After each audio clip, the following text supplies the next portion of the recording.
The next type of jQuery selector we're going to look at is the class name selector. It's very similar to the ID selector, but a little bit different character syntax.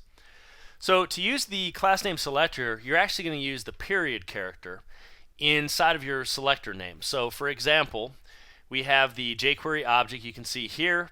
We call into the selector function, and instead of putting the pound or the hash, whatever you want to call that symbol, we're going to put the period. Now this says to jQuery, go find any element in the DOM that has a class attached to it called myClass. So that would match up with a paragraph tag, class equals myClass. It would match up with an anchor tag, class equals myClass.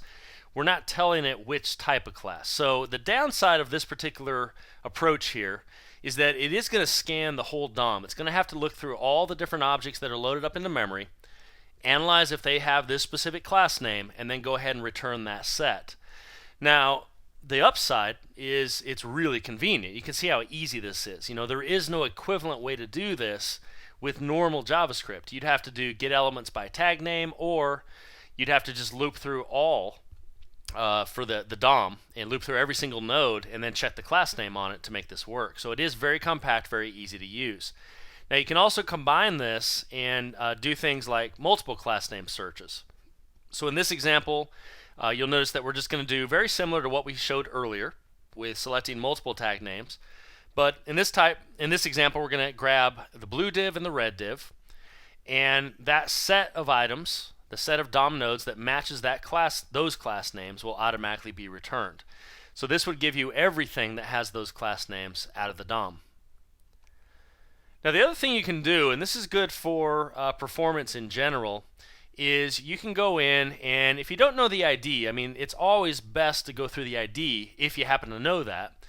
But in this example, you'll see we have an anchor tag, and then we want to find not all anchor tags, but an anchor tag or multiple that have the class myClass on it.